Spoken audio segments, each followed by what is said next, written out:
Hello foodies, welcome to guys kitchen. ಇವತ್ತು ಮತ್ತೊಂದು recipe ತುಂಬ ಅಂದರೆ ತುಂಬಾ ಅದ್ಭುತವಾಗಿರುತ್ತೆ. ಇದು ಒಂದು ಬದನೆಕಾಯಿ ಮತ್ತು ಟೊಮೊಟೊಯಿಂದ ಮಾಡಿರ್ತಕ್ಕಂಥ ಪಚ್ಚಡಿ. ಮಿಸ್ ಮಾಡದೆ ಈ ರೆಸಿಪಿನ ಟ್ರೈ ಮಾಡಿ, ಸಕ್ಕತ್ತಾಗಿರುತ್ತೆ. ರೈಸ್ ಜೊತೆಗೆ ಚಪಾತಿ ಜೊತೆಗೆ ಎರಡಕ್ಕೂ ಹೊಂದ್ಕೊಳ್ಳುತ್ತೆ. ಬನ್ನಿ ತಡ ಮಾಡದೆ ರೆಸಿಪಿ ಹೇಗೆ ಮಾಡೋದಂತ ನೋಡ್ಕೊಳ್ಳೋಣ. ಮೊದಲೇದಾಗಿ ಒಂದು ಬಾಣಲೆ ಇಟ್ಕೊಂಡಿದ್ದೀನಿ. ಅದಕ್ಕೆ 1 ಟೇಬಲ್ ಸ್ಪೂನಷ್ಟು ಎಣ್ಣೆ ಹಾಕ್ಕೊಂಡು ಅದಕ್ಕೆ ಕಟ್ ಮಾಡಿರ್ತಕ್ಕಂಥ ಬದನೆಕಾಯಿ ಹಾಗೆ ಖಾರಕ್ಕೆ ತಕ್ಕನಾಗೆ ಹಸಿಮೆಣಸಿನ್ಕಾಯಿ, ರುಚಿಗೆ ಎಷ್ಟು ಬೇಕೋ ನೋಡಿ ಅಷ್ಟು ಉಪ್ಪನ್ನು ಸೇರಿಸ್ಕೊಂಡು ಇದನ್ನು ಫ್ರೈ ಮಾಡ್ಕೊಳ್ಳೋಣ. ಚೆನ್ನಾಗಿ ಸಾಫ್ಟಾಗಿ ಹಾಕಬೇಕು ಬದನೆಕಾಯಿ, ನೀರು ಹಾಕ್ಕೋಬೇಡಿ. ಹಾಗೆಯೇ ಎಣ್ಣೆಯಲ್ಲೇ ಇದು ಚೆನ್ನಾಗಿ ಬೇಯಬೇಕಾಗತ್ತೆ. ಹಾಗೆ ಇವತ್ತೊಂದು ಮಾತು ಹಾಗೆ ನೆನಪಾಗ್ತಾಯಿತ್ತು, ಅದನ್ನು ನಿಮ್ಮ ಜೊತೆ ಶೇರ್ ಮಾಡ್ತೀನಿ. ನಮ್ಮ ಪಕ್ಕದ ಮನೆಯಲ್ಲಿ ನಾರ್ತ್ ಇಂಡಿಯನ್ಸ್ ಇದ್ದರು ಒಬ್ಬರು. ಅವರು ಪ್ರೆಗ್ನೆಂಟ್ ಆಗಿದ್ದಾಗ ಅವರ ಅತ್ತೆ ಮತ್ತು ಅವರ ಅಮ್ಮನ ಆಗಾಗ ಕರೆಸ್ಕೊಳ್ಳೋರು. ರೀಸನ್ ಏನಂದರೆ ಅಡುಗೆ ಮಾಡಿಡಲಿಕ್ಕೆ.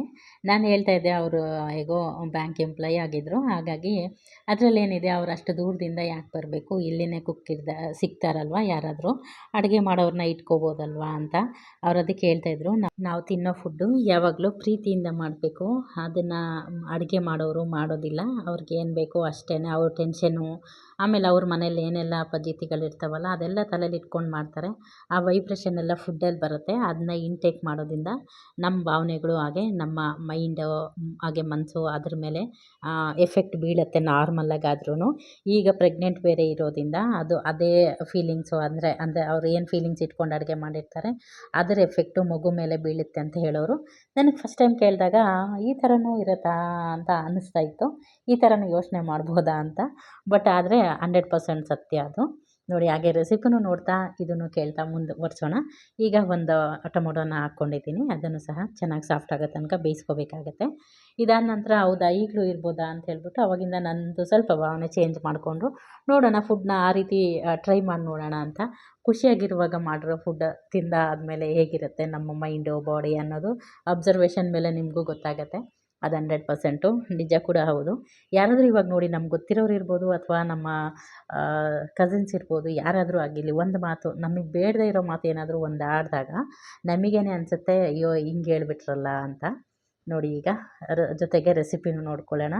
ಇಲ್ಲಿ ತೆಂಗಿನಕಾಯಿ ಮತ್ತು ಇದು ಬೆಳ್ಳುಳ್ಳಿ ಎರಡನ್ನೂ ಹಾಕ್ಕೊಂಡು ಸ್ವಲ್ಪ ತರಿಯಾಗಿ ರುಬ್ಕೊಂಬರೋಣ. ಇದಾದಮೇಲೆ ಇದರಲ್ಲಿರ್ತಕ್ಕಂಥ ಹಸಿಮೆಣಸಿನ್ಕಾಯಿ ಟೊಮೊಟೊ ಸೇರಿಸ್ಕೊಂಡು ಒಂದ್ಸಲ ರುಬ್ಬಿಟ್ಟು ಅದಾದಮೇಲೆ ರೆಸಿಪಿನ ಹಾಗೆ ಕಂಟಿನ್ಯೂ ಮಾಡ್ಕೊಳ್ಳೋಣ. ಹೌದಲ್ವಾ, ನಮ್ಮ ಕಸಿನ್ಸ್ ಆಗಿರ್ಬೋದು ಅಥವಾ ನಮ್ಮ ಜೊತೆಗೆ ಅಕ್ಕ ತಂಗಿರಿರ್ಬೋದು, ಯಾರಾದರೂ ಒಂದು ಮಾತು ನಮಗೆ ಬೇಡದೇ ಇರೋದು ಒಂದು ಮಾತು ಹೇಳಿದಾಗ ಎಷ್ಟು ನಮ್ಗೆ ಹರ್ಟ್ ಆಗುತ್ತೆ.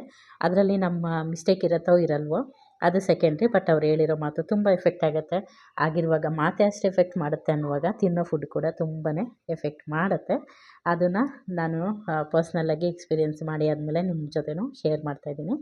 ಹಾಗೆಯೇ ನೋಡಿ, ಅದನ್ನು ರುಬ್ಕೊಂಡಾದಮೇಲೆ ಈಗ ಬದನೆಕಾಯಿ ಇತ್ತಲ್ಲ ಅದನ್ನು ತರಿಯಾಗಿ ರುಬ್ಕೊಂಡು ಇದಕ್ಕೆ 1 ಹಿಡಿಯಷ್ಟು ಕೊತ್ತಂಬರಿ ಸೊಪ್ಪನ್ನು ಹಾಕ್ಕೊಂಡು ತರಿಯಾಗಿ ರುಬ್ಕೋಬೇಕಾಗುತ್ತೆ. ನೀರೆಲ್ಲೂ ಬಳಸಿಲ್ಲ, ಹಾಗೆಯೇ ರುಬ್ಕೊಂಡ್ಬಂದಿರೋದು. ಇದನ್ನೆಲ್ಲ ಮಿಕ್ಸ್ ಮಾಡಿ ಸ್ವಲ್ಪ ಮಿಕ್ಸಿನ ತೊಳೆದ್ಬಿಟ್ಟು ಆ ನೀರನ್ನ ಆ್ಯಡ್ ಮಾಡ್ಕೊಂಡಿದ್ದೆ. ಕೊನೆಯದಾಗಿ ಒಗ್ಗರಣೆ ಕೊಟ್ಕೊಂಡ್ರೆ ಸೂಪರಾಗಿರ್ತಕ್ಕಂಥ ಪಚ್ಚಡಿ ರೆಡಿ ಆಗುತ್ತೆ. ಹಾಗೆ ಮಾತಾಡಿದ ವಿಷಯ ಹೇಗೆ ಅನ್ನಿಸ್ತು, ನೀವು ಕೂಡ ಟ್ರೈ ಮಾಡಿ. ಅಟ್ಲೀಸ್ಟ್ ನಿಮಗೆ ಒಂದು ದಿನದಲ್ಲಿ 1 ಟೈಮು, ಅದರಲ್ಲೂ ನೈಟ್ ಟೈಮು ಕುಕ್ ಮಾಡೋದನ್ನ ಅಭ್ಯಾಸ ಮಾಡ್ಕೊಳ್ಳಿ. ಯಾವುದೇ ಫುಡ್ ಮಾಡಿದ್ರೂ ಅದನ್ನು ಪ್ರೀತಿಯಿಂದ ಮಾಡಿ ತಿನ್ನಿ ಅಂತ ಹೇಳ್ತೀನಿ. ಅದರಿಂದ ಭಾಳ ಎಫೆಕ್ಟ್ ಮಾಡುತ್ತೆ ಬಾಡಿ ಮೇಲೆ. ಹಾಗಾಗಿ ನೈಟ್ ಟೈಮ್ ಯಾಕಂತ ಹೇಳಿದ್ರೆ ನೈಟ್ ಅಷ್ಟೇ ಮನೇಲಿ ಆರಾಮಾಗಿರೋದು. ಆ ಟೈಮಲ್ಲಿ ನೀವೇ ಮಾಡಿರ್ತಕ್ಕಂಥ ಫುಡ್ಡು ಕೊಟ್ಟಾಗ ಅದು ಇನ್ನೂ ಎಫೆಕ್ಟಿವ್ ಆಗಿ ಕೆಲಸ ಮಾಡುತ್ತೆ.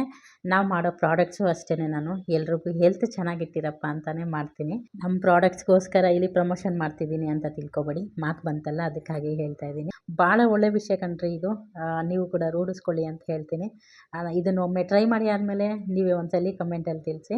ಭಾಳ ಅಂದರೆ ಭಾಳ ಒಳ್ಳೆ ವಿಷಯ ಇವತ್ತು ಮೈಂಡಲ್ಲಿ ಬಂತು, ಹಾಗೆ ಶೇರ್ ಮಾಡೋಣ ಅಂತ.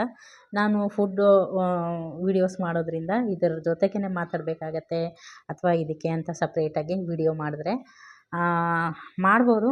ಬಟ್ ಅಷ್ಟೊಂದು ರೀಚ್ ಆಗುತ್ತೆ ಅಂತ ನನಗನ್ಸಲ್ಲ. ಹಾಗಾಗಿ ಇದ್ರ ಜೊತೆಗೇ ಹಾಕಿದ್ದೀನಿ.